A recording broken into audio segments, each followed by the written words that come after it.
بسم اللہ الرحمن الرحیم۔ شروع اللہ کے نام سے جو بڑا مہربان نہایت رحم والا ہے۔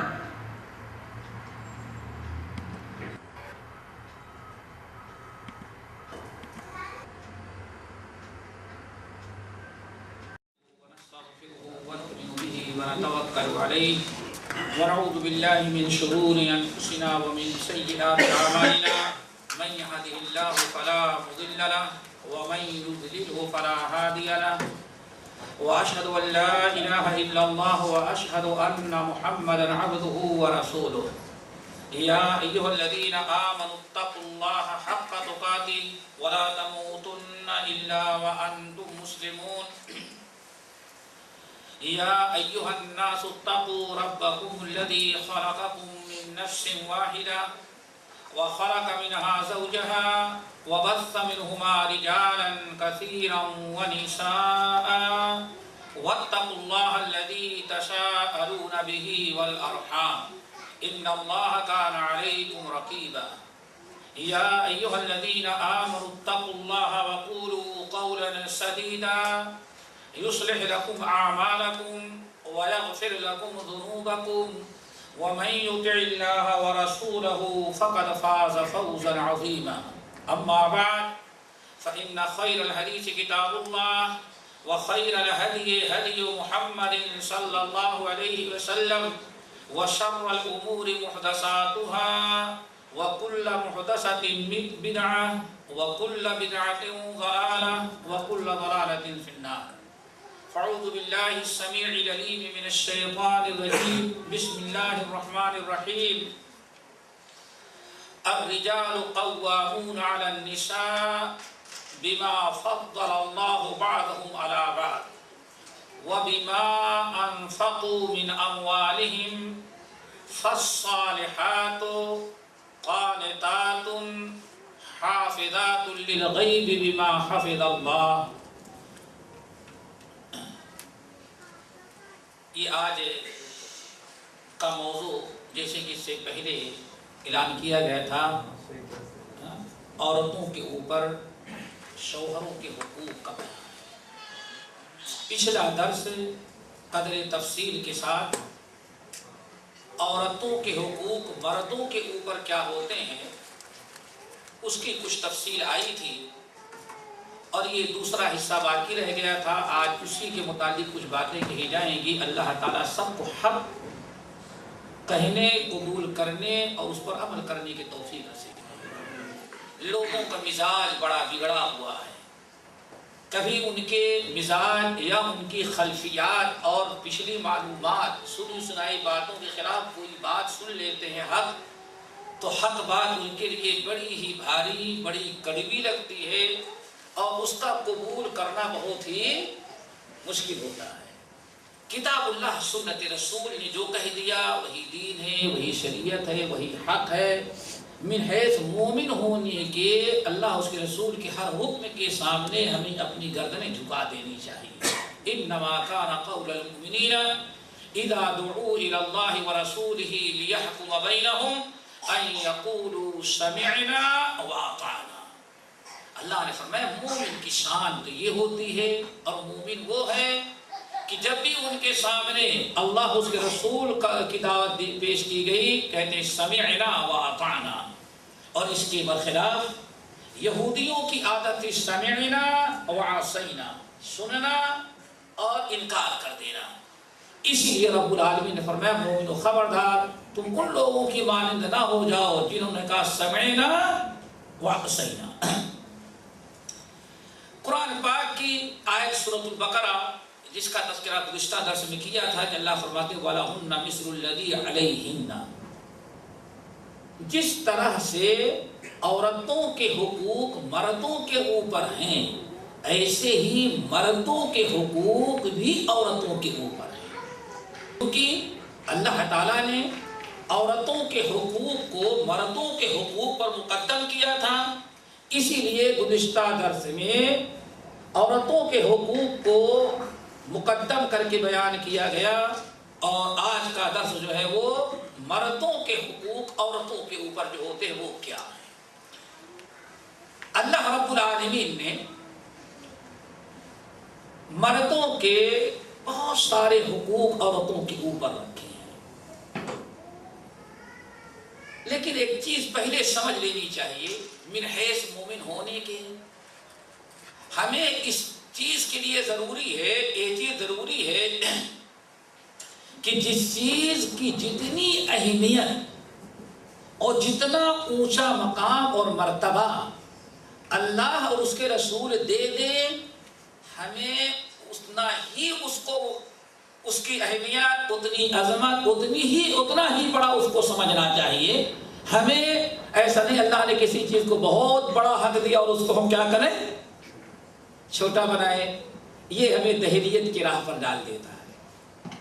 اللہ رب العالمین نے بیان دونوں کے حقوق ہیں، لیکن مردوں کو اللہ تعالیٰ نے تو وَلِلرِّجَالِ عَلَيْهِنَّ دَرَجَةٌ ہیں دونوں کے حقوق، لیکن عورتوں کے اوپر مردوں کو ایک گنا زیادہ مقام و مرتبہ دیا گیا ہے، اور اس کی بہت بڑی وجہ یہ ہے اللہ نے فرمایا صلاحیت کے اعتبار سے ان کو بڑا ہم نے زیادہ اہمیت دے رکھی ہے۔ اور نمبر 2 وَبِمَا أَنفَقُوا مِنْ أَمْوَالِهِمْ، چونکہ مرد اپنی زندگی بھر کی کمائی اپنی بیوی بچوں کے اوپر خرچ کرتا ہے، تو انفاق، ساری نگرانی، ساری ذمہ داری مرد کے اوپر دی گئی ہے، اس لیے اس کے مقام اور مرتبے حقوق کو بھی تھوڑا سا بڑھا رکھا گیا ہے۔ وَمَن يُعَظِّمْ شَعَائِرَ اللَّهِ فَإِنَّهَا مِن تَقْوَى الْقُلُوبِ، اللہ نے جس چیز کو جو اہمیت اور عظمت دیا ہے اس کو اسی نگاہ اور اتنی ہی عظمت دینا، یہ انسان کے دل میں تقوی اللہ کی سب سے بڑی نشانی اور علامت اللہ نے بیان کی ہے کہ واقعی اللہ کی تقسیم اور اللہ نے جو جس کو مقام دیا ہے اتنا ہی رکھتا ہے، اس کا مطلب ہے کہ اس کے دل میں اللہ رب العالمین کا تقوی ہے، یہ تقوی کی نشانی اور علامت ہے۔ نبی علیہ السلام نے مردوں کے حقوق بیان کرتے ہوئے ان کی عظمت اور ان کے مقام اور مرتبے کو بیان کرتے ہوئے سنن اربعہ کی روایت ہے۔ سنن اربعہ کا مطلب ابو داؤد، ترمذی، نسائی، ابن ماجہ، یہ ائمہ اربعہ ہیں محدثین کی اصطلاح میں، یہ چاروں امام ابو داؤد، امام ترمذی، امام نسائی، ابن ماجہ، ان تینوں نے حضرت ابو سعید خدری رضی اللہ تعالی عنہ سے نقل کیا کہ نبی علیہ السلام ارشاد فرماتے ہیں کہ حق الزوج علی زوجته، حق الزوج علی زوجته ان لو كانت به قرحة فلحستها ما ادت حقه او كما قال علیہ السلام۔ یہ بسند صحیح نبی علیہ السلام کی حدیث حرف بحرف میں نے آپ کے سامنے پڑھی، لیکن ترجمہ کرنے میں خطرہ ہے کہ شاید کہ سب کو یہ قبول نہ پڑے، لیکن شروع میں نے کہا کہ اللہ نے جس چیز کا جو مقام و مرتبہ دیا ہے، جب تک وہ مقام و مرتبہ آپ نہیں سمجھیں گے آپ اس کو وما قدر اللہ حق کا قدر ہی کی مصداق ہو جائیں گے۔ ابو سعید خدری رضی اللہ تعالیٰ عنہ کی حدیث بہت ہی طویل ہے، یہ میں نے اس کا ایک آخری حصہ بیان کیا ہے اور پڑھا ہے۔ آپ نے ساتھ فرمایا اے لوگو وحق الزوج علی زوجته، مرد کا حق اس کی بیوی کے اوپر اتنا بڑا ہے، ان لو كانت به قرحہ،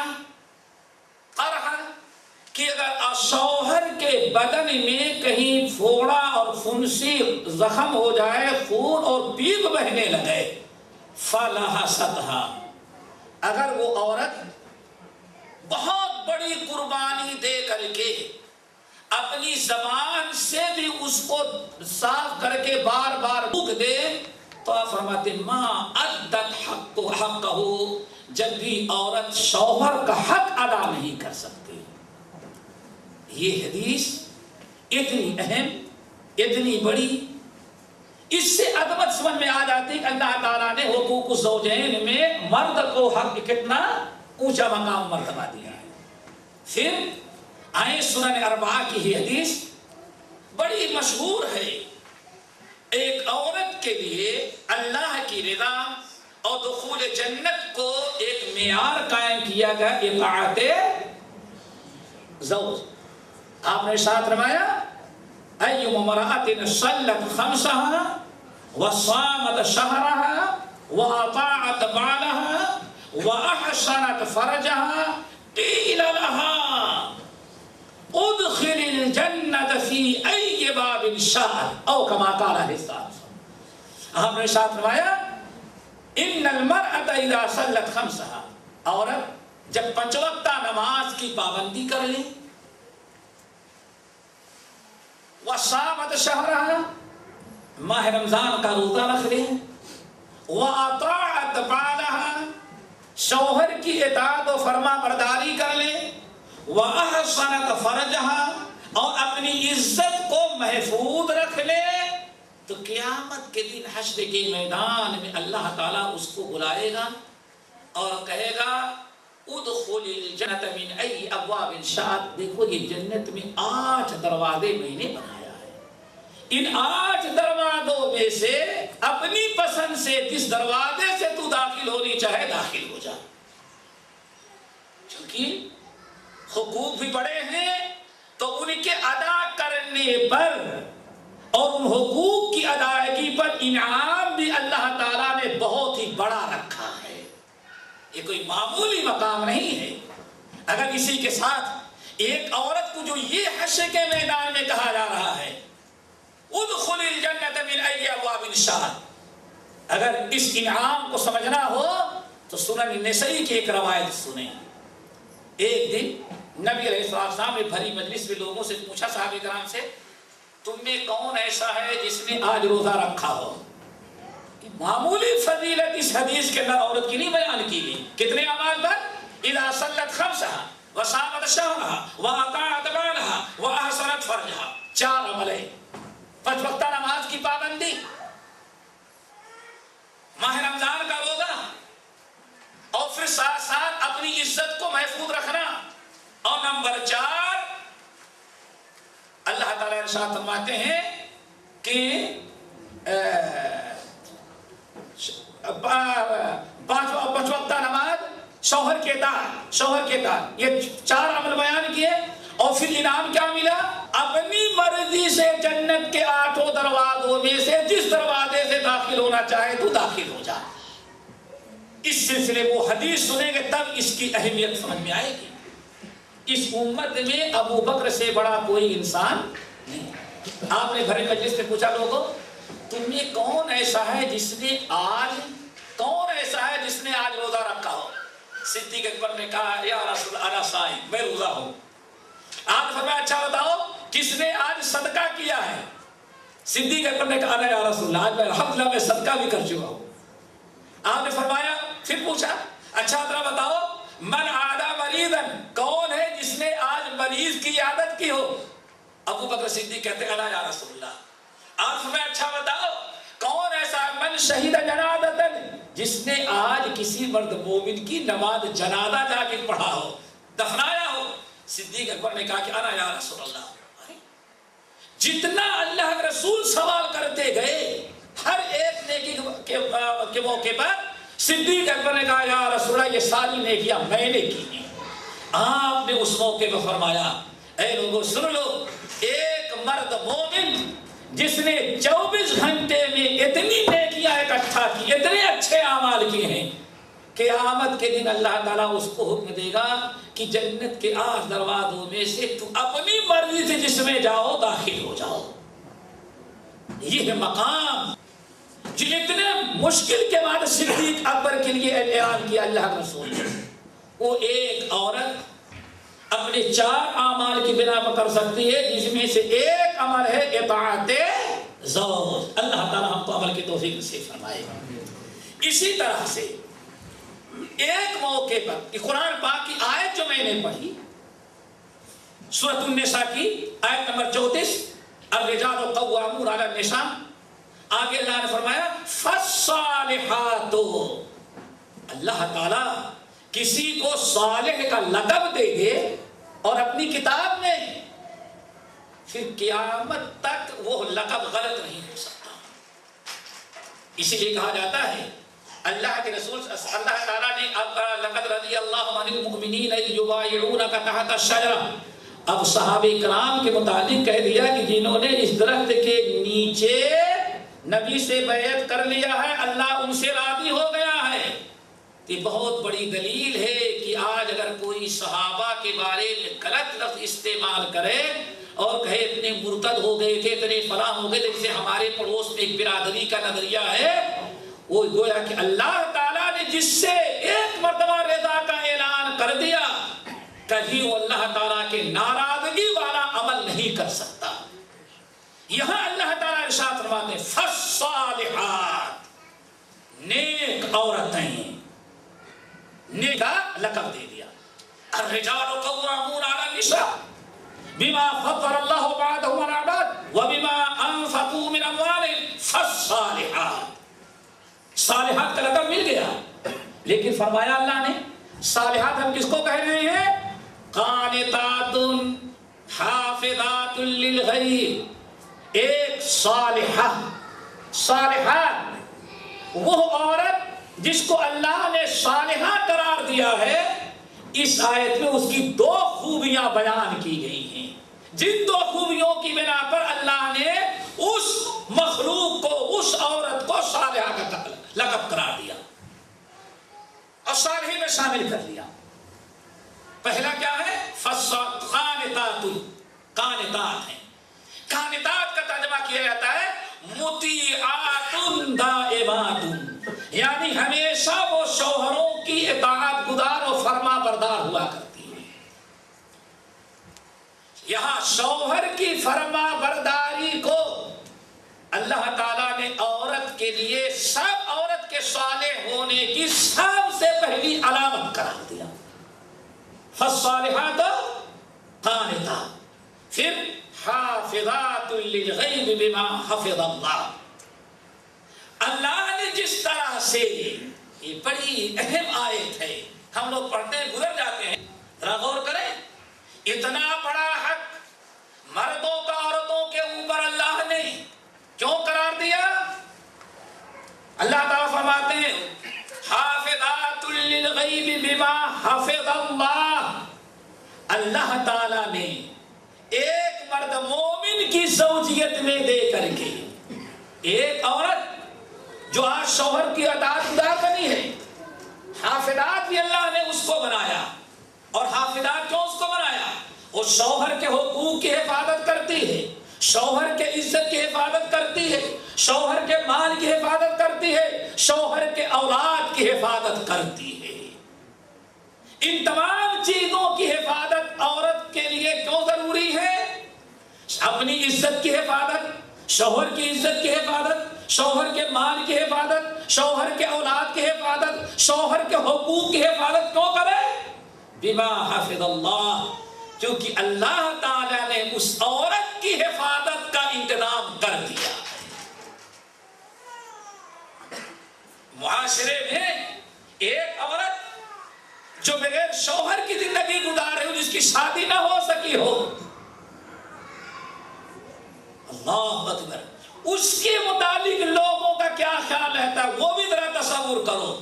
اللہ تعالیٰ فرماتے ہیں جس عورت کو کسی شوہر کے زوجیت میں دے کر کے ہم نے شوہر کو مکمل اس کی نگرانی کرنے والا ذمہ دار ٹھہرا دیا ہے، گویا کہ ہم نے اس عورت پر، اللہ فرماتے ہیں ہم نے اس عورت کی حفاظت کر دیا. اور حفاظت کیسے کیا؟ اپنے فضل و کرم سے کسی مومن کی زوجیت میں دے کر کے ہم نے اس کی حفاظت کر دیا. نیک بیوی کی دو خوبیاں اللہ تعالیٰ نے اس آیت میں بیان کیا. اسی لیے امام ابو داؤد الطیالسی رحمۃ اللہ علیہ بہت بڑے محدث ہیں، انہوں نے اپنے مسند کے اندر حضرت ابو ہریرہ رضی اللہ تعالیٰ عنہ سے نقل کیا کہ نبی علیہ السلام نے ارشاد فرمایا اے لوگو خیر النساء اللاتی اذا نظرت الیہا سرتک واذا امرتها اطاعتک واذا غبت عنها حفظتک فی نفسها ومالک. اے لوگو، آیت کی تفسیر الرجال قوامون علی النساء کی تفسیر اللہ کے رسول بیان فرماتے ہیں اے لوگو اللہ نے جو فالصالحات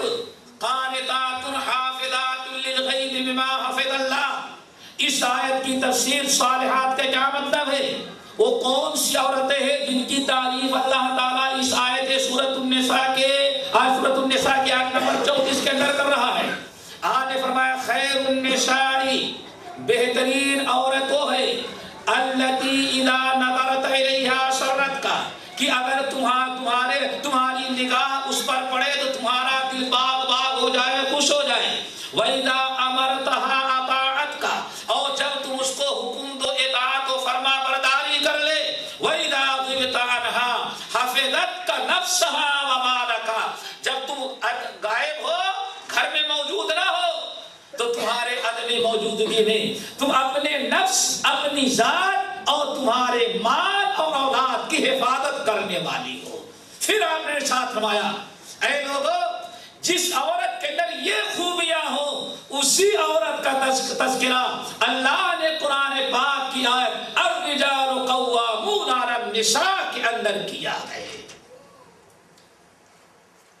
اگر کوئی عورت، جب اللہ تعالیٰ نے یہ عظمت دیا، عورت کو یہ مقام دیا اور یہ مرتبہ دیا کر جب وہ شوہر کے اطاعت گزار ہو، شوہر کے مال اور اولاد کی حفاظت کرنے والی ہو، اب اگر عورت اپنے ان ذمہ داریوں کو نہ ادا کرے اور شوہر کو ایذا و تکلیف پہنچائے، تو جہاں اللہ تعالیٰ نے اطاعت گزاری پر جنت کے 8 دروازے کھول دیا، وہیں بڑی سخت وعید بھی سنائی ہے.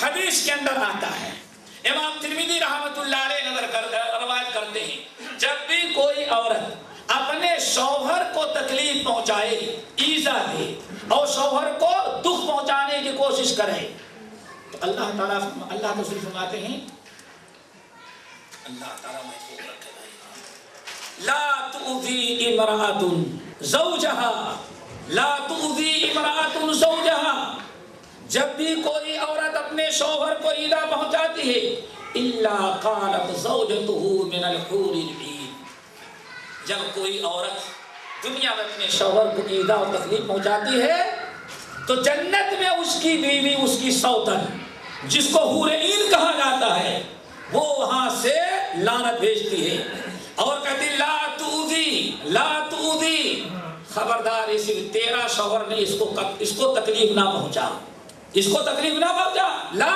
تؤذی، خبردار اس کو تکلیف نہ پہنچا، قاتلک اللہ، اللہ تعالیٰ تجھے برباد کر دے.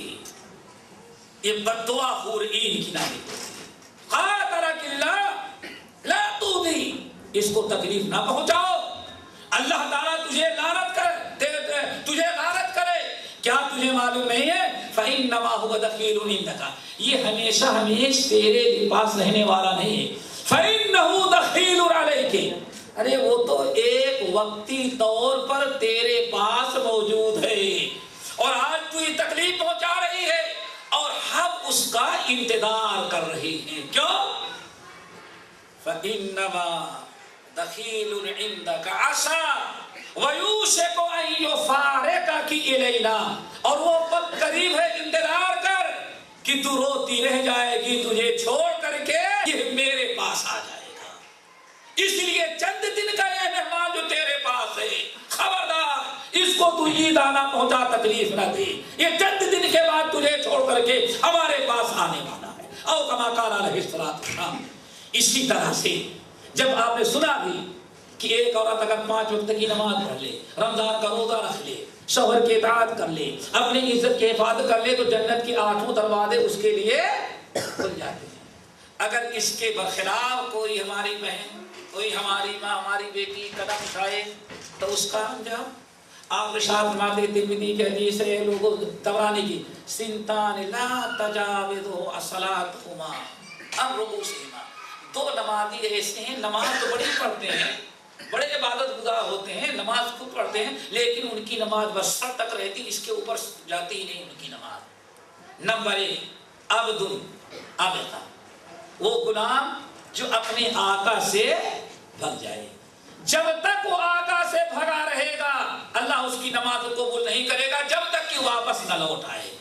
اسی طرح سے وَامْرَأَةٌ عَصَتْ زَوْجَهَا، اسی طرح سے اس عورت کی نماز بھی اللہ تعالیٰ قبول نہیں کرتا. لاکھ نماز پڑھے، روزے رکھے، حج کرے، زکات دے، اس کی ساری عبادت سر پر ٹنگی رہتی ہے، اللہ تعالیٰ قبول نہیں کرتا جب تک کہ حتیٰ تراضا، جب تک کہ اپنے شوہر سے معذرت کر کے راضی نہ کر لے. حقوق میں سے بڑے حقوق جو ہیں، ہم نے خاص طور سے وہ حقوق رکھے جس کی بنا پر آج کل کچھ زیادہ ہی لڑائیاں ہوتی ہیں. وہ حقوق زیادہ ہم نے کوشش کی اکٹھا کرنے کی جس کی وجہ سے آپس میں کچھ زیادہ ٹھنی رہتی ہے، لڑائیاں ہوتی، جھگڑے ہوتے ہیں. یہ صرف اس بنا پر ہوتے ہیں کہ حقوق ایک دوسرے کے نہیں پہچانے جاتے. آئیں نمبر ایک آپ نے ارشاد فرمایا، یہ حدیث بخاری رحمۃ اللہ علیہ نے اپنی صحیح کے اندر، مسلم نے اور محدثین نے نقل کیا ہے.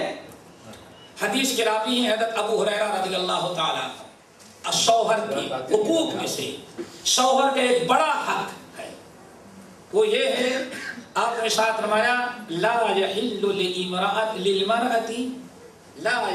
للمرأة ان تصوم وزوجها شاهد الا باذنه ولا تأذن في بيته الا باذنه وما انفقت من نفقة عن غير امره فانه يؤدي اليه شطره كما قال عليه السلام. آپ نے اس حدیث کے اندر شوہر کے دو حقوق بیان کیے ہیں. نمبر ایک، لا يحل للمرأة ان تصوم، کسی عورت کے لیے حلال نہیں ہے کہ وہ نفلی روزہ رکھے جبکہ اس کا شوہر موجود ہے. شوہر کے موجودگی میں عورت کو نفلی روزہ رکھنا جائز نہیں، حلال نہیں، جب تک کہ اپنے شوہر سے اجازت نہ لے لے. جب تک شوہر اجازت نہ دے دے نفلی روزہ رکھنے کی اجازت اللہ کے رسول تو جانے دے، فرمایا عورت کے لیے حلال ہی نہیں ہے. لا يحل للمرأة، عورت کے لیے حلال نہیں ہے کہ وہ روزہ رکھے بغیر شوہر کی. عورتیں جو روزہ رکھتی ہیں، عورتوں کے ذمے جو روزے ہوتے ہیں، وہ ہم نے اکٹھا کیا تو 3 قسم کی. اس کی وضاحت ضرور ہے. نمبر ایک، عام نفلی روزے عورت رکھ رہی ہے، عام نفلی روزے رکھ رہی ہے. نفلی روزے جب تک شوہر سے ذکر نہ کر دے، شوہر سے اجازت نہ لے، اللہ رسول نے فرمایا عورت کے لیے حلال نہیں ہے. نمبر 2، فرضی روزے. یہ 3 قسم کے روزے عورتوں کے ذمہ ہیں. پہلا نفلی روزہ، نمبر 2 فرضی روزہ.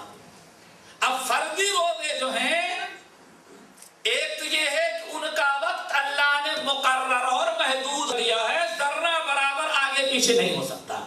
جیسے ماہ رمضان کا روزہ ماہ رمضان ہی میں رکھنا اللہ نے فرض قرار دے دیا ہے. اب اگر شوہر اس کو طلاق بھی دینے کی دھمکی دے دے، گھر کے باہر بھی کر دے، میکے پہنچا دے، کچھ بھی کر ڈالے، بہرحال نفلی روزہ شوہر کے رضا کے لیے چھوڑنا جائز نہیں. اور نہ تو عورت کو فرضی روزہ، فرضی روزہ یہ رمضان کا روزہ، اس روزہ عورت کے لیے چھوڑنا جائز نہیں ہے، چاہے شوہر اجازت دے یا اجازت نہ دے، اس میں اجازت کی کوئی ضرورت بھی نہیں ہے. اور شوہر گنہگار ہوگا اگر اس کے روزے کو توڑے.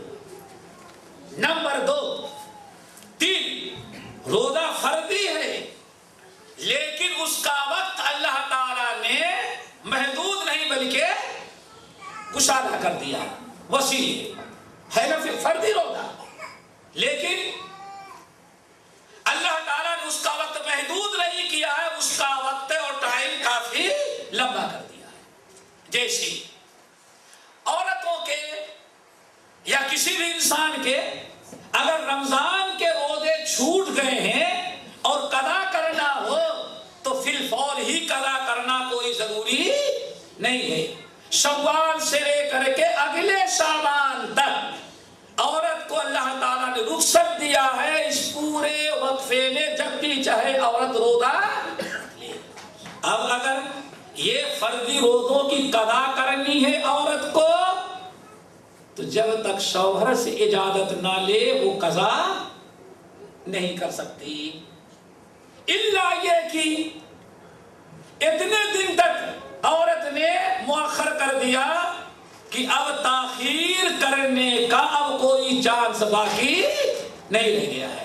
مثلا ایک انسان کے دن میں 10 روزے ہیں اور شعبان کی 19-20 تاریخ گزر گئی ہے۔ اب اگر وہ عورت سوچتی ہے کہ اب اگر روزہ نہیں قضا کروں گی تو رمضان شروع ہو جائے گا، اللہ نے جو محدود وقت مقرر کیا تھا 9-10 مہینے کا وہ اب ختم ہو رہا ہے۔ اب اگر شوہر روکے منع بھی کرے تو اس کی بات کا کوئی اعتبار نہیں ہوگا، عورت اپنی روزے کی قضا کرے گی۔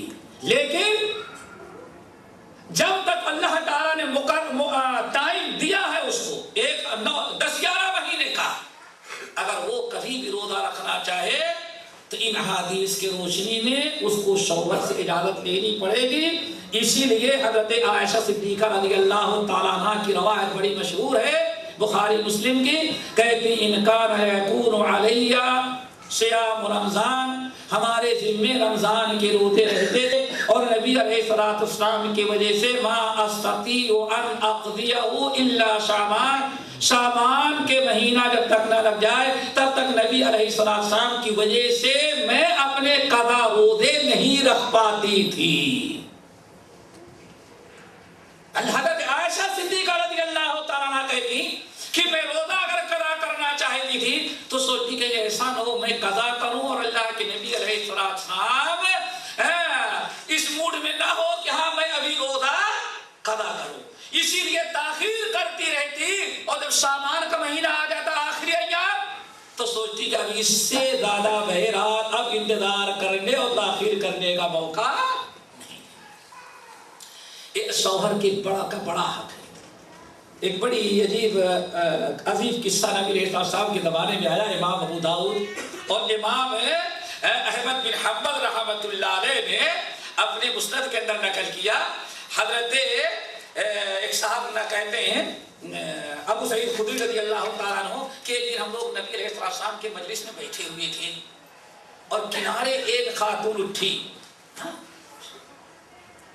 اور کسی کو یہ پتا نہیں کہ شوہر بھی سردار بھی یہی مجلس میں بیٹھے ہوئے ہیں، اور وہ خوب اچھا موقع تلاش رہی تھی کہ میں ان کی شکایت اس دن کروں گی جب حضرت اللہ کے رسول کے مجلس میں موجود ہیں۔ وہ موقع کی تلاش میں تھی۔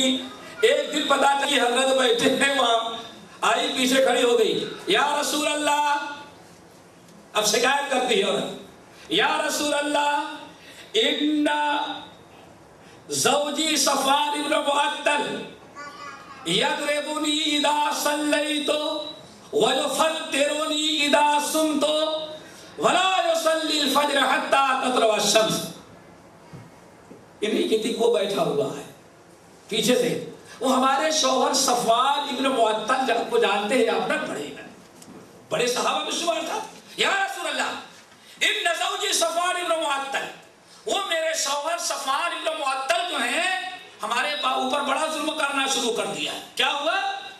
یضربنی اذا صلیت، جب میں نماز پڑھتی ہوں تو ہماری پٹائی شروع کر دیتے ہیں۔ وہ عجیب شوہر ہے وہ، یضربنی اذا صلیت، میں نماز پڑھنے کے لیے کھڑی ہوئی انہوں نے ہماری پٹائی شروع کر دی۔ اچھا، نمبر 2 وَيُفَطِّرُنِي إِذَا صُمْتُ، اور جب میں نے روزہ رکھا فوراً آ کر کے روزہ خراب کر دیتا، ورنہ توڑ دیتا ہے روزہ بھی نہیں رکھنے دیتا۔ اور اپنا حال کیا ہے؟ اللہ اکبر، میرے ساتھ یہ ان کا ہے کہ میں نماز پڑھتی ہوں تو پڑھنے نہیں دیتا، اور روزہ رکھتی ہوں تو روزہ توڑوا دیتا ہے۔ اور اپنا عمل کیسا ہے؟ لا يصلي الفجر حتى تطلع الشمس، پڑا سویا ہے جب تک سورج نہ نکلے، خود فجر کی نماز بھی نہیں پڑھتا۔ اللہ اکبر، یہ نبی علیہ السلام کے سامنے شکایت ہوئی۔ ہاں، حضرت ابو سعید خدری رضی اللہ تعالیٰ کہتے ہیں صفوان بن معطل پریشان، بھرے مجمع میں اس نے سارا پردہ فاش کیا، نماز پڑھتی ہوں تو مارتا ہے، روزہ رکھتی ہوں تو توڑوا دیتا ہے، اور خود فجر کی نماز پڑھتا ہی نہیں وقت پر، نہ کبھی مسجد جاتا ہے، سویا پڑا رہتا ہے، جب تک سورج طلوع نہ ہو فجر کی نماز نہیں پڑھتا۔ آپ نے حضرت صفوان کو بولا، ارے صفوان سن رہے ہو تمہاری بیگم کیا کہہ رہی ہے؟ اللہ رسول میری بیگم بالکل سچی ہے۔ سارا مسئلہ ختم، کوئی بحث مباحثے کی ضرورت نہیں۔ اللہ کے رسول جتنی باتیں بتائی سب سچ ہے۔ میں پٹائی بھی کرتا ہوں، نماز پڑھتی ہے تو، روزہ رکھتی ہے تو روزہ توڑ دیتا ہوں، اور نماز نہیں پڑھتا جب تک سورج طلوع ہو جائے۔ میری بیوی تو سچی تو کوئی ہے ہی نہیں یہاں، خود تعریف کی۔ لیکن میں کیوں ایسا کرتا ہوں اس سے پوچھئے۔ اب وہ خاموش۔ اللہ رسول فرمایا اچھا تم بتاؤ کیوں اس کی پٹائی کرتے ہو؟ ارے نماز پڑھتی ہے، تمہارے حق میں دعا کرے گی، خیر و برکت ہوگی، رات میں تہجد کی نماز پڑھتی ہے اور تم اس کی پٹائی کرو۔ بتا یا رسول اللہ، ہاں پٹائی کرتا ہوں۔ اچھا کیوں کرتے ہو؟ یا رسول اللہ بات اصل یہ ہے کہ یہ جب نماز پڑھنے کے لیے کھڑی ہو جاتی ہے فَإِنَّهَا تَقْرَأُ بِالسُّورَتَيْنِ، ہم انتظار کرتے رہتے ہیں یہ پہلی رکعت میں سورۃ البقرہ شروع کرے گی تو پہلی رکعت سورت ختم ہی نہیں ہوتی اس کی۔ اب ہوتا ہے ارے کوئی نماز پڑھتی ہے کہ ہمارا حق اس نے چھین لیا ہے، نماز پڑھنا شروع کرتی ہے تو یا کرو بِالسُّورَتَيْنِ، ایک رکعت میں دو سورتیں پڑھتی ہے۔ یہ ٹھیک ہے نماز پڑھتی ہے، میں مارتا ہوں اور سچ کہہ رہی ہے، لیکن کیوں میں مارتا ہوں؟ فَإِنَّهَا تَقْرَأُ بِالسُّورَتَيْنِ فِي رَكَعَتٍ، یہ اللہ کی بندی ایک رکعت میں دو بڑی صورتیں پڑھتی ہے۔ قَدْ مَنَعْتُهَا، میں نے مارا نہیں، ایک زمانے تک میں نے اس کو سمجھایا، اس کو روکا، تم تہجد کی نماز پڑھو، رات کو اٹھ کر کے نماز پڑھو، میں تمہیں روکتا نہیں، لیکن ذرا مختصر کر دو اور چھوٹی چھوٹی ایک ہی سورت پڑھو، اس طرح سے نہ پڑھو جیسے تم پڑھتی ہو۔ اس موقع پر ابو سعید خدری رضی اللہ عنہ کہتے ہیں نبی علیہ السلام نے صفوان بن معطل کو کچھ کہنے کے بجائے آپ نے فرمایا لوگو یہ کیسی نماز پڑھتی ہے، اللہ کی قسم اگر ایک سورت ہی دنیا کے لوگ پڑھنے لگے تو سب کے لیے ایک ہی سورت کافی ہو۔ اتنی لمبی نماز پڑھ کر کے کیوں شوہر کے حقوق کو ختم کر دیتی ہے؟ اچھا لگے اس کی دوسری شکایت کیا تھی؟ یا رسول اللہ وَيُفَتِّرُنِي اِذَا صُمْتُ، جب میں روزہ رکھتی ہوں تو روزہ یہ توڑوا دیتا ہے ہمارا۔ یا رسول اللہ ہاں اس کا روزہ میں توڑوا دیتا ہوں، لیکن وجہ کیا ہے؟ فَإِنَّهَا تَنْتَلِقُ تَصُومُ فَلَا تُفْطِرُ وَأَنَا رَجُلٌ شَابٌ فَلَا أَصْبِرُ۔ یہ اللہ رسول یہ جب نفلی روزہ شروع کر لے تو معلوم پڑتا ہے کہ سمجھو کہ 2-4 مہینے کے لیے فرصت ہو گئی، کبھی افطار کرتی ہی نہیں۔ ارے یہ کوئی روزہ رکھنا ہے، فَإِنَّهَا تَنْتَلِقُ، یہ روزہ رکھنا جب شروع کر دیتی ہے تو یہ کبھی روزہ اب چھوڑنا نہیں چاہتی۔ وَأَنَا رَجُلٌ شَابٌ، اور میں جوانی کی عمر میں ہوں، لا أَصْبِرُ، میں صبر نہیں کرتا، اس لیے اس کا روزہ میں توڑوا دیتا ہوں۔ آپ نے اس موقع پر ارشاد فرمایا، ابو سعید خدری رضی اللہ عنہ کہتے ہیں اللہ کے رسول نے یہ قانون جو پاس کیا کہ جب تک شوہر گھر میں موجود ہے عورت نفلی روزہ بغیر اس کی اجازت کے نہ رکھے۔ آپ نے خیرہ، سبحان اللہ، عورت کا نام کیا تھا؟ خیرہ، صفوان بن معطل کی بیوی کا نام خیرہ۔ خیرہ کہتی ہیں، ان کی بیوی کہتی ہیں، ابو سعید خدری رضی اللہ عنہ کہتے ہیں اس موقع پر جب ان کا یا رسول اللہ روزہ رکھنے سے منع نہیں کرتا، یہ روزہ رکھتی ہے تو رکھتی ہی جاتی ہے مہینوں، اس لیے میں توڑوا دیتا ہوں۔ آپ نے اس موقع پر ارشاد، اے لوگو خبردار، لا يحل للمرأة، اگر شوہر موجود ہے تو جب تک اس کی اجازت نہ ہو نفلی روزہ عورت نہ رکھے۔ یہ جو اسلام نے قانون پاس کیا اس موقع پر جب صفوان بن معطل کی بیوی نے صفوان کی شکایت کی۔ اب رہی اللہ رسول تیسری بات، وہ بھی یہ سچ کہتی ہے، میں اس کو جھوٹا نہیں کہتا۔ تیسری بات کیا تھی بھائی، کسی کو یاد ہے؟ ظہر کی نماز، ہاں فجر کی نماز کیا ہے؟ یا رسول اللہ فَإِنَّهُ لَا يُصَلِّي الْفَجْرَ حَتَّى تَطْلُعَ الشَّمْسُ، سویا پڑا رہتا ہے، فجر کی نماز نہیں پڑھتا بالکل سچ کہہ رہی ہے، لیکن اللہ رسول کیا بتائیں خاندانی بیماری ہماری ہے، بات ہے ایک خاندانی بیماری ہے کہ ایک تو یا رسول اللہ ہمارا کام جو ہے وہ رات بھر لوگوں کے کھیتوں میں پانی ڈالنا، پہلے پرانے زمانے میں جانتے ہیں کنویں سے پانی بھرنا اور کندھے پر لاد کر کے لانا پودوں میں کھیتوں میں ڈالنا پڑتا ہے، یا رسول اللہ میرا کام یہ ہے۔ اور خاندانی بیماری کیا ہے کہ جب ہم میں خالق کر کے کوئی ہمارا نہیں، ہمارا خاندان ہی ایسا ہے کہ جب سو گیا تو کتنے دھکے دیے جائیں، کتنے اٹھے جائیں، اٹھائے جائیں، وہ اس طرح سے غشی اور تاری ہو جاتی ہے کہ وہ انسان اٹھ نہیں پاتا۔ یہ میری بیماری ہے، بیماری کے بنا پر میں ایسا کرتا ہوں، اور یہ بھی کوئی روزانہ کا معاملہ نہیں ہے، کبھی کبھار کا۔ آپ نے فرمایا اچھا ایسا کرو فَإِذَا اسْتَيْقَظْتَ فَصَلِّ، جب تم اٹھتے ہو تو اسی وقت فوراً نماز ادا کرنا۔ بھائی اس کو یہ نہ سمجھ لے آج ایک اچھی حدیث معلوم ہو گئی کہ چلو آپ فجر تک سوتے رہو، اگر آپ ویسے بیمار ہیں کشی داری ہو جائے تو ٹھیک ہے، اور وہ رات بھر محنت کرتے تھے، اور آج کا مسلمان رات بھر فلمیں اور ڈرامے اور ٹی وی دیکھتا رہتا ہے۔ آج مسلمانوں کے لیے کوئی عذر نہیں ہے، سمجھ گئے نا؟ ایک چیز اس حدیث میں دوسرا حق اللہ تعالیٰ نے عورت شوہر کا یہ بیان کیا وَلَا تَأْذَنَ فِي بَيْتِهَا، عورت کو چاہیے، یہ شوہر کا حق ہے، آج عورت کو چاہیے، عورت کے لیے جائز نہیں کہ اپنے گھر میں کسی ایسے انسان کو داخل ہونے دے جس کا گھر میں آنا شوہر کو پسند نہیں ہے۔ شوہر بہتر سمجھتا ہے کہ کس کا گھر میں آنا مناسب ہے، کس کا مناسب نہیں۔ اگر شوہر کسی مصلحت کی بنا پر اپنے گھر کی حفاظت، بال بچوں کی تعلیم و تربیت، گھر کا ماحول محفوظ رکھنے کے لیے اگر کسی کے بارے میں کہتے بھائی اس کا گھر میں آنا مناسب نہیں ہے، تو عورت کے لیے جائز نہیں کہ ہاں وہ تو ڈیوٹی پہ گئے ہیں چلو کوئی بات نہیں، جب تک ڈیوٹی پر آپ باہر ہیں تب تک آئے، اور آنے کے پہلے وہ یہ عورت نے بہت بڑی خیانت کی شوہر کے ساتھ۔ شوہر کو علم تو نہیں لیکن اللہ تعالیٰ کو علم ہے۔ قانتات حافظات للغیب بما حفظ اللہ ما یلفظ من قول الا لدیہ رقیب عتید، جو کچھ کر رہے ہو وہ خیانت ہے، اللہ تعالیٰ کے ہاں ساری چیز ریکارڈ میں آ رہی ہے۔ اجازت کی دو قسمیں ہیں، اجازت کی دو قسمیں ہیں۔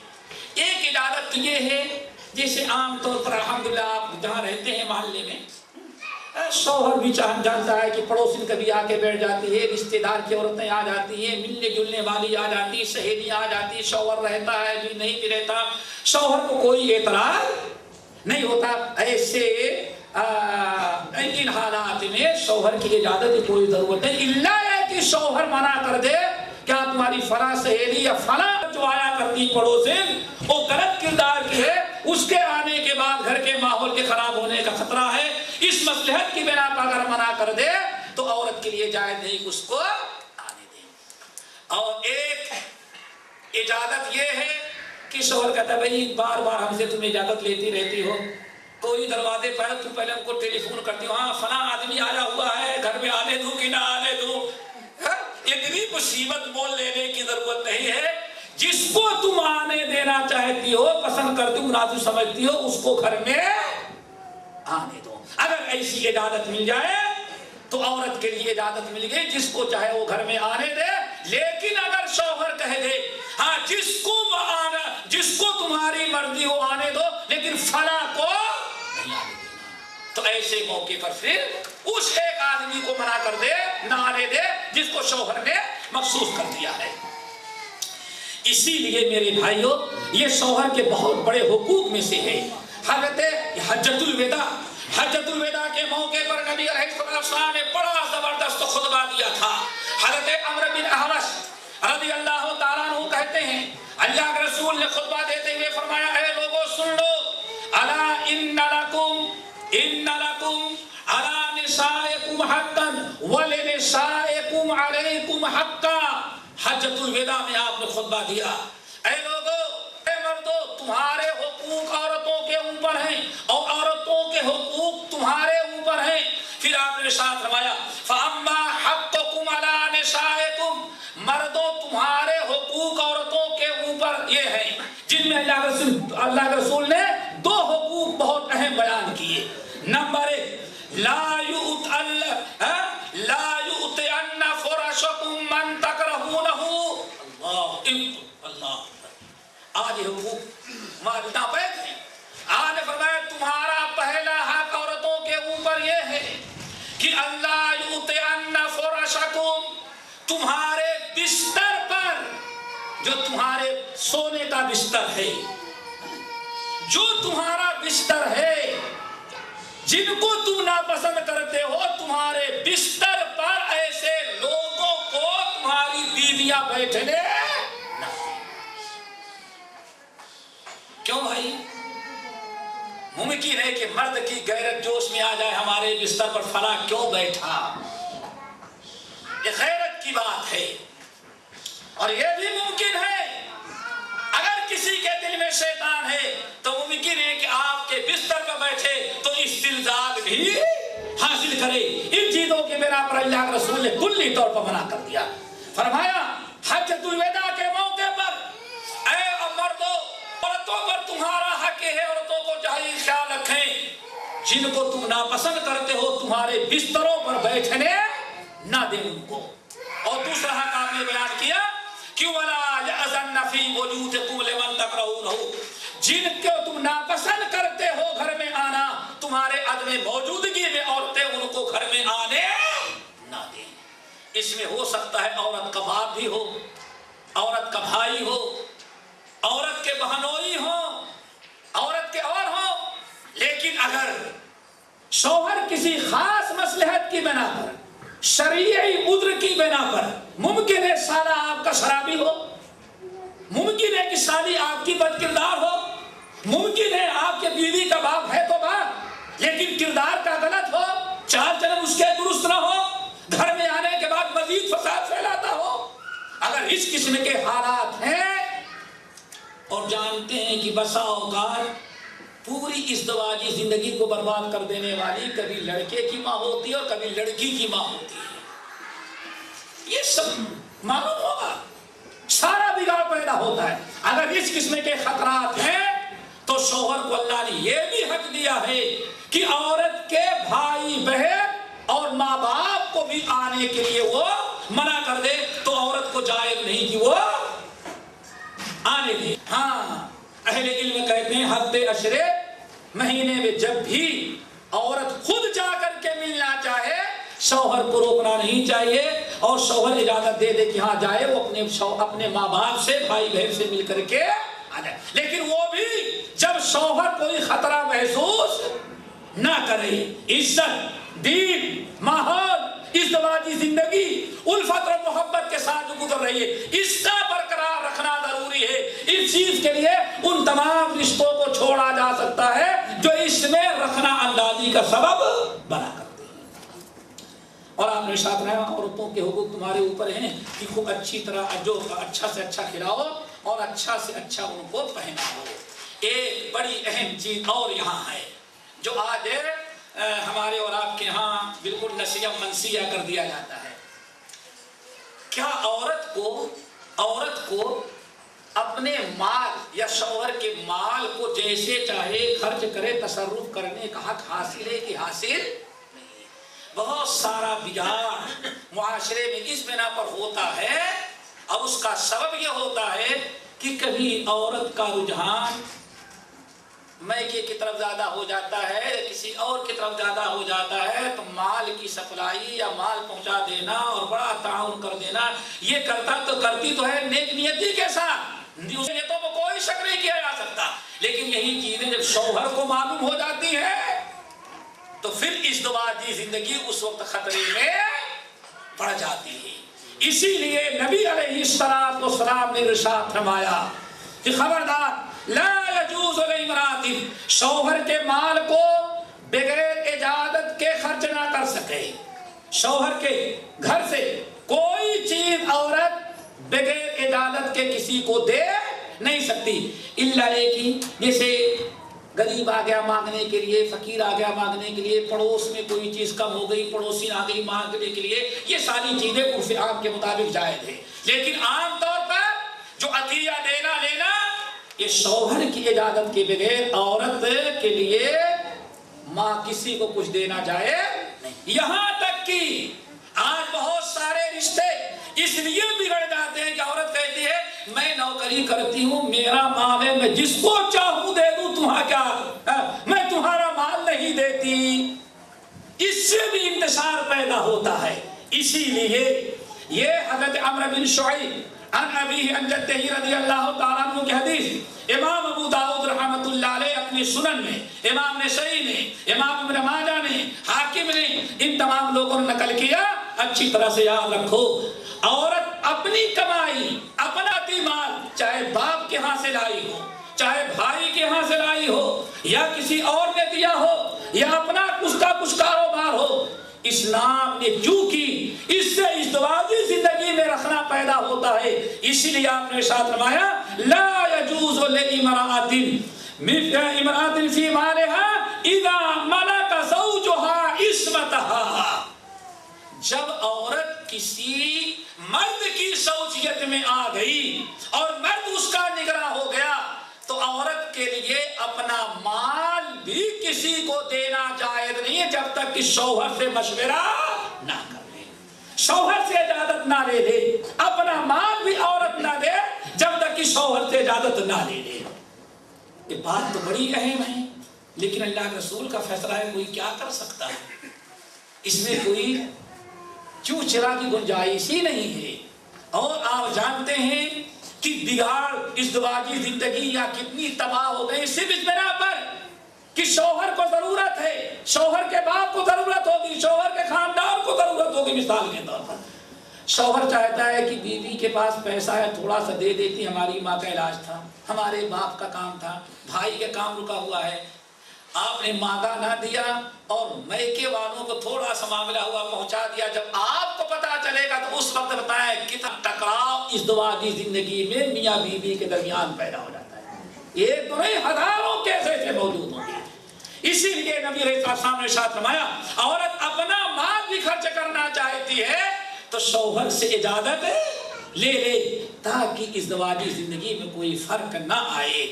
آپ نے ارشاد فرمایا ایک دوسری حدیث میں لیس للمرأة ان تنتهك شيئا من مالها الا باذن زوجها، عورت ذرہ برابر اپنے مال کو تصرف نہ کرے جب تک کہ شوہر سے اجازت نہ لے۔ آج سمجھتے ہیں کتنے جھگڑے، کتنی لڑائیاں، میں جانتا ہوں کتنی طلاقیں پڑ گئی صرف اس بنا پر کہ مرد اپنی بیوی کو پیسہ دیتا گیا کہ لوگ بعد میں کام آئے گا، پتہ یہ چلا کہ ادھر تو شوہر دیتا تھا جمع کرنے کے لیے، ادھر معلوم پڑا کہ بھائیوں کے نام پر دکانیں، پراپرٹی، فلیٹ سب کچھ انڈیا پاکستان میں ہو گئے۔ کتنا بڑا انتشار، کتنا بڑا اختلاف۔ اسی وقت جیسے شوہر کو معلوم ہوا بیوی کو گھر سے باہر نکال دیتا ہے۔ تو ایسی چیز کیوں کیا جائے جس کی بنا پر اتنا ٹکرا ہو؟ اسی لیے آپ نے ساتھ نمایا خبردار ایسا نہ کرنا۔ اسی لیے نبی علیہ السلام کے پاس حضرت کعب بن مالک رضی اللہ تعالیٰ عنہ کی اہلیہ آئیں، یا رسول اللہ یہ میرے پاس اتنا مال ہے، اس کو میں صدقہ دیتی ہوں، آپ جہاں چاہیں رکھ لیجیے۔ سنن نبی داؤد کی روایت ہے، سنن نبی داؤد، احمد بن حنبل وغیرہ کی۔ کعب بن مالک، یا رسول اللہ، ان کی بیوی، یا رسول اللہ یہ میرا اپنا مال ہے، میں چاہتی ہوں کہ آپ کو دے دوں، آپ جہاں چاہیں اس کو صدقے میں لگا دیں۔ آپ نے فرمایا اچھا اپنے شوہر کعب سے تم نے اجازت لے لیا؟ اللہ رسول میرا مال ہے، شوہر سے اجازت لینے کی کیا ضرورت ہے؟ آپ نے فرمایا اپنا صدقہ واپس لو۔ اللہ اکبر، لو اپنا صدقہ واپس لو۔ پہلے کعب سے پوچھو، وہ اجازت دیں گے تب ہم تمہارا صدقہ قبول کریں گے۔ کعب بن مالک ہے، بلائے گئے، یہ تمہاری بیوی صدقہ کر رہی ہے، میں قبول کر لوں؟ کعب نے کہا یا رسول اللہ ہماری خوش نصیبی ہے کہ ہم کو نہیں اللہ نے ہماری بیوی کو دیا، وہ صدقہ کرتی، آپ قبول کر لیں۔ ازدواجی زندگی بھی خوش رہی، صدقہ بھی ہو گیا تو وہ ثواب بھی پا گئے۔ سمجھ گئے نا؟ عورت کا کام ہے کہ شوہر سے پوچھ لے، اس سے ازدواجی زندگی برقرار رہے گی اور شوہر اپنی عزت محسوس کرے گا اور بیوی کو اپنا مخلصہ اور ہمدرد سمجھے گا۔ اسی لیے شوہر کو بھی چاہیے شوہر کو بھی چاہیے کہ اگر عورت ہے کہیں اچھے کام میں اور کار ثواب میں اپنا مال دینے کے لیے ارادہ نہ کرتی ہے اور شوہر سے اجازت مانگتی ہے تو شوہر کو بھی چاہیے کہ فراخ دلی کے ساتھ اس کو اجازت دے دے. نہیں میں نہیں دینے دوں گا، یہ شوہر کی طرف سے زیادتی ہوگی. کیوں؟ کم سے کم اللہ نے تمہاری بیوی کو توفیق دیا کہ اچھا کام کرے، اس میں تعاونوا علی البر والتقوی کہ تمہیں اس کا ساتھ دینا چاہیے. باتیں تو بہت لمبی ہو گئی ہیں. اب یہاں ایک بڑا حق ہے. مال والا تو میرے خیال بات سمجھ میں آ گئی کہ چاہے شوہر کا مال ہو یا اپنا مال ہو، ہر حال میں اللہ کے رسول نے ارشاد میں شوہر سے اجازت لینی چاہیے. اب ایک بڑا آج مسئلہ بن جاتا ہے کہ بھائی نہیں میں اس گھر میں نہیں رہوں گی، الگ فلیٹ لے کے دو. کیوں؟ میں تمہاری ماں کی خدمت کرنے کے لیے نہیں آئی ہوں، ہم تمہارے باپ ہو کے تم کرو، میں کیوں کروں. یہ بڑا المیہ ہے. یہ سب میرے بھائی اس بنا پر کہ یہ لا علمی اور جہالت ہے. سمجھ گئے نا؟ اگر ہمیں حقوق معلوم ہوتے تو کبھی ایسی نوبت نہ آتی. بڑے اختصار کے ساتھ عورت شوہر کے حقوق میں سے ایک بڑا حق یہ ہے اسلام نے رکھا ہے کہ ہمیشہ شوہر کی رضا اور اس کے حقوق کا خیال رکھا جائے، اور شوہر سے متعلقین جو ہیں ان کا بھی شوہر کی اولاد کی تربیت دیکھ بھال یہ سب ہونا چاہیے. اسی لیے بہت ساری حدیثیں، میں ایک حدیث بتاتا ہوں. ام ہانی کا نام سنا ہوگا آپ لوگوں نے. حضرت ام ہانی بنت ابی طالب، اللہ رسول بہت ان سے محبت کرتی تھی، چچا دار بہن تھی. ان کے شوہر کا انتقال ہو گیا تھا اور بچے ان کے تھے. ایک دن اللہ رسول نے ان سے شادی کرنا چاہا اور پیغام بھیجا ام ہانی سے، لیکن ام ہانی نے نبی علیہ السلام کا پیغام ٹھکرا دیا. اللہ رسول نے پیشکش کی ام ہانی کے پاس قاصد بھیجا کہ میں تم سے اپنا عقد کرنا چاہتا ہوں، لیکن ام ہانی نے انکار کر دیا. کیوں انکار کر دیا؟ یا رسول اللہ رشتہ تو بہت اچھا ہے لیکن انی قد کبرت وعیالی ذو عیال. یا رسول اللہ، اللہ اکبر، یہ ہے صالحہ. اللہ نے کتنی تعریف کی اللہ رسول نے. یا رسول اللہ میں آپ کا پیغام نہیں قبول کر سکتی، میں معذرت چاہتی ہوں، مجھے معذور رکھیں. کیوں؟ انہوں نے کہا اول تو میں عمر دراز ہوں، میں بوڑھی ہو گئی ہوں، ہماری اور آپ عمر میں بہت بڑا فرق ہے. اب اس عمر میں آپ کے حقوق پورا نہیں کر سکوں گی. ممکن ہے ہم آپ کے حقوق کا لحاظ اور پاس نہ رکھ سکیں. کیوں؟ میں بوڑھی ہو گئی ہوں. نمبر 2 وضو عیال. اللہ رسول میرے پاس چھوٹے چھوٹے بچے ہیں، میں ان کو کیا کروں گی؟ بچوں کی خدمت کروں گی تو آپ کے حق میں کوتاہی، اور آپ کے ساتھ رہوں گی بچوں کے حق میں کوتاہی. آپ کا رشتہ بٹھا دیا گیا، لیکن آپ نے قیامت تک آنے والے مسلمانوں کے لیے اتنی بہترین تعلیم دی. فرمایا اے لوگوں، سب سے بہترین عورت جو میں نے دنیا میں پایا وہ عورتیں ہیں جو اونٹ پر سوار ہوتی تھیں. یعنی قریش مکہ کی عورتیں، کیونکہ کہیں باہر جانا رہتا تھا تو ہودج بنے رہتے تھے، اس میں وہ بیٹھا کرتی تھی. آپ نے فرمایا قریش مکہ سے بہتر اچھی عورت میں نے دنیا میں کسی خاندان کی عورت کو نہیں پایا. کیوں؟ احناہا علی ولدہ، وہ اپنے بچوں کی کتنی محبت اور شفقت کرنے والی، وَأَرْعَاهَا لِزَوْجِهَا، اور اپنے شوہروں کا کتنا زیادہ خیال رکھنے والی ہے. دیکھو میں نے شادی کا پیغام دیا، لیکن یہ ام ہانی اس لیے پیغام کو ٹھکرا دے رہی ہے کہ میں بڑی معمر ہو چکی ہوں، ممکن ہے کہ آپ کے حقوق ہم پورے ادا نہ کر سکیں.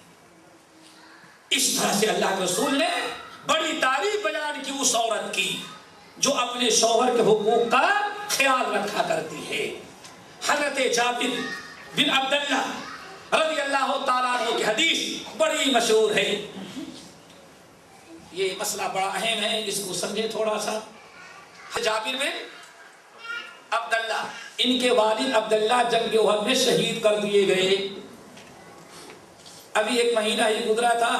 ان کے گھر میں 9 بہنیں تھیں. کتنی بھائی؟ 7 7 بنا 7 بہنیں بیٹھی ہوئی تھی.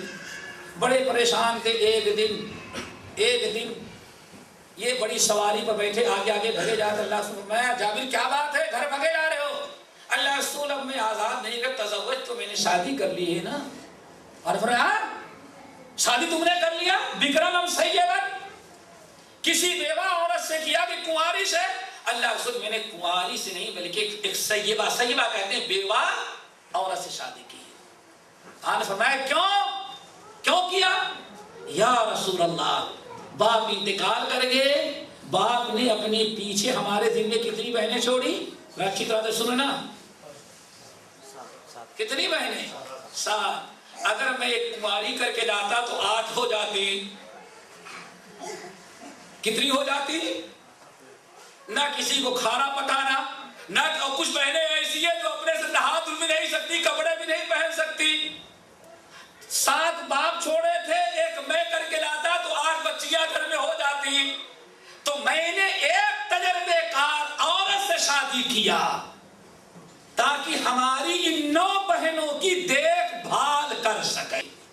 یا رسول اللہ، میں نے اس لیے اس بیوہ عورت سے تجربے کار سے شادی کیا ہے تاکہ میری بہنوں کے سر کے بال کو سنوار سکے، یہ کنگھی کر سکے، میری 7 بہنوں کو روٹی پکا کر کے دے سکے، میری 7 بہنوں کے کپڑے دھل سکے. اس لیے یا رسول ہم نے اپنے نفس سے جہاد کیا. ان بہنوں کے خاطر، اپنی 7 بہنوں کے خاطر ایک تجربے کار محمد عورت سے شادی کیا ہے تاکہ ہماری بہنوں کی صحیح تعلیم و تربیت ہوتی رہے اور ہماری بہنوں کی دیکھ بھال ہوتی رہے. آج فرمایا تو اصبتا، یہ جابر تم نے زندگی میں سب سے بڑا کام کر ڈالا. اور ایک رات وقال خیرن، اللہ کے رسول نے بے انتہا جابر کی تعریف کی. لوگوں ذرا دیکھو، اپنی چھوٹی چھوٹی بہنوں کے لیے اس نے اس طرح سے شادی کیا ہے. اس حدیث سے امام بخاری رحمت اللہ علیہ اللہ اکبر کہتے ہیں، باب قائم کرتے ہیں، باب اول المرأۃ. اس حدیث سے مسئلہ یہ چلا کہ عورت سے شوہر اپنے گھر والوں کی خدمت بھی، یہاں بہنوں کی خدمت تو کرا لیا صحابی نے، اللہ رسول نے بڑی تعلیم کی، لیکن آج ہم کیا کہتے ہیں؟ ماں باپ کی ذمہ داری شوہر پر ہمارے اوپر. اللہ اکبر. اللہ تعالیٰ اس نظریے کو وہ سمجھیں، بڑی عجیب ٹیڑھی قوم ہو چکی ہماری میرے بھائی. آپ ذرا سوچیں. ایک چیز اور بتائیں، بخاری اور مسلم کی روایت ہے، نبی علیہ السلام چلے آ رہے ہیں، حضرت اسماء بنت ابی بکر، ابو بکر صدیق رضی اللہ تعالیٰ عنہ کی بیٹی، حضرت عائشہ کی بڑی بہن، اللہ اکبر، ایک بڑا سا گٹھر کھجور کا اور گٹھلیوں کا اپنے سر پر لے کے چلی آ رہی ہیں. نبی علیہ السلام نے دیکھا کہ اسماء چلی آ رہی ہے، اپنے اونٹ کو آپ نے بیٹھایا اور صحابہ کرام بھی تھے. آپ نے فرمایا اسماء بیٹھ جاؤ. نہیں اللہ کے رسول میں نہیں بیٹھوں گی. میں کنارے ہٹ گئی اور کہتی کیوں کنارے ہٹ گئی؟ میں سمجھتی تھی کہ ہمارے شوہر زبیر اس کو کبھی ان کی غیرت نہیں گوارا کرے گی کہ میں کسی غیر مرد کے ساتھ اونٹ پر بیٹھوں. کہتی ہیں بہرحال میں نہیں بیٹھی. جو بتانا تھا وہ یہ کہتی، جب شادی ہوئی تو ہمارے شوہر زبیر کے پاس نہ کوئی غلام تھا، نہ کاروبار تھے، نہ کوئی دکان تھی، نہ ان کے پاس کوئی بہت زیادہ کھیتی باڑی تھا. کہتے ایک اونٹ تھا. کیا تھا؟ اونٹ تھا. اونٹ کا چارہ کاٹ کر کے لانا میرا کام تھا. سنو، کس کا بھائی؟ کس کی خدمت ہو رہی ہے؟ اونٹ کی خدمت میں کرتی تھی. گھوڑا تھا، ہمارے شوہر زبیر بن عوام گھوڑے کو باندھ دیتے اور گھوڑے کی مالش میں کرتی، چارہ میں ڈالتی اور زبیر کے باغات سے کھجور توڑ کر کے میں لاتی. کہتی ہیں اور روٹی بھی ہم وہی کیا اور کہتے سب سے مشکل کام زبیر کے گھوڑے اور اونٹ کی خدمت کرنا تھا۔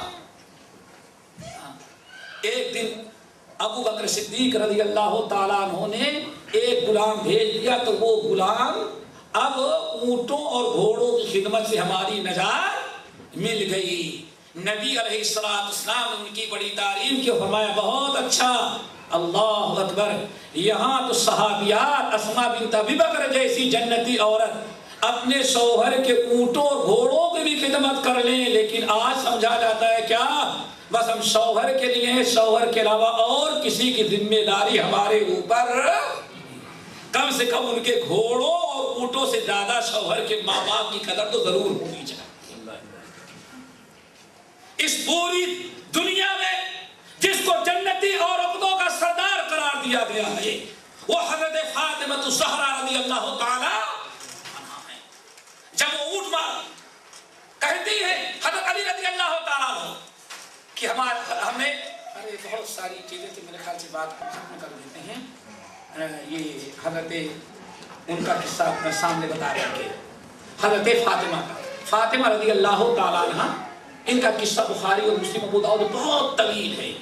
حضرت علی رضی اللہ تعالیٰ عنہ سے جب شادی ہوئی تو کہتے ہیں کہ گھر میں کوئی خادم نہیں تھا، دور سے میں مشق میں پانی بھر کے لاتی، بلکہ جو سمجھو حضرت علی بڑے واضح طور پر کہتے ہیں فجرت الرحا حتی اثرت فی یدہا، دلہن بن کر کے فاطمہ اللہ کے رسول کی بیٹی ہماری زوجیت میں آئی تو پتھر والی چکی چلا چلا کر کے جب آٹا نکالتے تو کہتے ہیں اثرت فی یدہا، کہتے ہیں اثرت فی یدہا، دونوں ہاتھوں میں گھٹے پڑ گئے، خون بہنے لگے، اور کہتے کیا ہے واسقط القربۃ، اور مشق کا پانی کنویں سے مشق میں پانی بھرتی اور گردن میں ٹانگ کر کے لاتی، حتی اثرت فی عنقها، اور مشق کی رسی سے ان کے گردن پر نشان پڑ گئے، وقمت البیت، ہمارے گھر کی صفائی کرتی،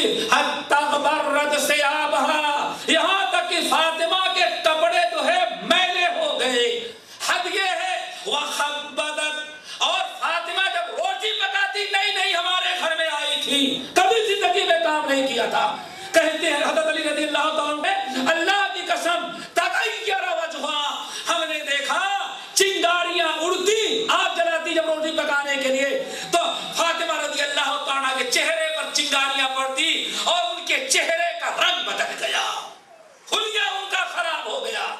ایک دن میں نے کہا یا رسول اللہ رسول کے پاس جاؤ، غلام لے کر کے آؤ۔ اللہ رسول کے پاس گئی، اللہ رسول سے ملاقات نہیں ہوئی، بہت واقعہ طویل ہے۔ حضرت عائشہ سے کہہ کر کے چلی آئی، نبی علیہ السلام رات کو آئے تو پوچھے فاطمہ گھر آئی تھی اللہ رسول اس لیے آئے کہ غلام مل جائے۔ آپ نے فرمایا کیا غلام سے بہتر چیز تم کو بتا دوں؟ حضرت فاطمہ خاموش، علی کہتے ہیں، علی کہتے ہیں مار لو، ہم دونوں کو قسمت جاگ اٹھی، کیوں گئے تو غلام مانگنے کے، غلام سے بڑی چیز اللہ کے رسول دے رہے ہیں۔ فاطمہ شرماتی تھی، میں نے کہا ایسا کہہ دیا اللہ یہ بھی چلا جائے، تو میں نے کہا اللہ رسول ہاں خادم سے بڑی چیز کیا ہے دے دے۔ آپ نے فرمایا ابھی جبرائیل امین آئے تھے اور کہا کہ 33 مرتبہ سبحان اللہ پڑھ لو بستر پر آنے کے بعد، 33 مرتبہ الحمدللہ، اور 34 مرتبہ اللہ جبرائیل امین ابھی آ کر کے بتا کر کے گئے۔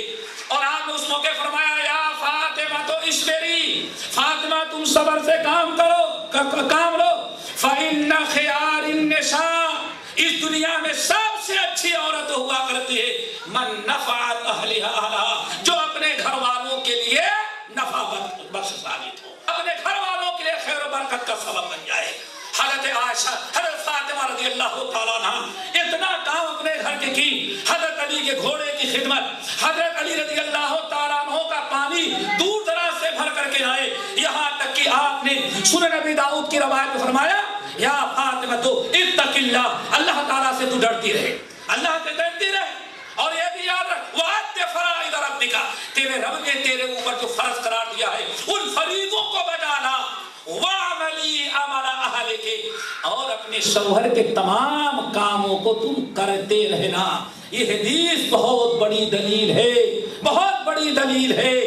حافظ ابن القیم اور دیگر اہل علم کے نزدیک کہ عورت کا معاملہ اگر سسرال آ گئی ہے تو میرے بھائی صرف شوہر سے نہیں بلکہ شوہر کے حقوق میں سے یہ بھی ہے شوہر کے متعلقین سے بھی اس کا کچھ نہ کچھ رابطہ ہونا پڑتا ہے. لیکن بگاڑ یہاں سے پیدا ہوتا ہے جب کوئی گھر میں دلہن آ گئی بہو آ گئی تو سمجھتے ہیں کہ پورے گھر والوں کی نوکرانی آ گئی ہے.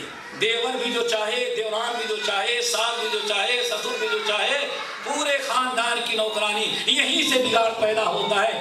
وہ اس کو بھی خیال رکھنا چاہیے کہ شوہر کے ساتھ یہ لوگ جڑے ہوئے ہیں, اس لیے ان کا بھی کام و خدمت ہمارے اوپر ہے. اور شوہر اور گھر والوں کو بھی چاہیے کہ وہ اکیلی ہی نہ کھٹتی ہے, جب وہ کام کرنے لگے تو شوہر اور گھر کے دوسرے افراد بھی حصہ بتانے. نبی علیہ السلام بیان فرمایا, حضرت عائشہ رضی اللہ تعالیٰ عنہ سے پوچھا گیا اللہ کے رسول کا معاملہ کیا تھا؟ کہتی ہیں کیا پوچھتے ہو, اگر ہم سبزی کاٹ رہے ہیں گھر میں تو نبی علیہ السلام جھاڑو لگانے لگتے, اور میں جھاڑو لگا رہی ہوں, روٹی پکا رہی ہوں تو نبی علیہ السلام پانی بھرنے لگتے. میں گھر میں بستر دھل رہا, کپڑا دھل رہی ہوں تو نبی علیہ السلام بکری کا دودھ نکالنے چلے جاتے. یعنی شوہر کا, ساس کا, تمام گھر میں بسنے والوں افراد کا کی ذمہ داری ہے کہ ایک دوسرے کے تعاون کے ساتھ کام کریں. عورت کو بھی لحاظ رکھنا چاہیے, یہاں شوہر اور اس کے ماں باپ متعلقین کون ہیں ان کا بھی لحاظ, اور گھر والوں کو بھی نوکرانی سمجھ کے کام نہیں لینا چاہیے. ان کو بھی چاہیے کہ ہاں ہمارا بھی کام ہے تعاون علی البر والتقوی کے تحت ہر اچھے کام میں اس کا ساتھ دینا. یہ چند حقوق ہے جو میں نے بیان کیا ہے. اللہ تعالیٰ سب کو عمل کی توفیق نصیب فرمائے. اقول قولی ھذا استغفر اللہ من کل ذنب واتوب الیہ. آپ نے ہاں ولود بچے والے شوہر سے محبت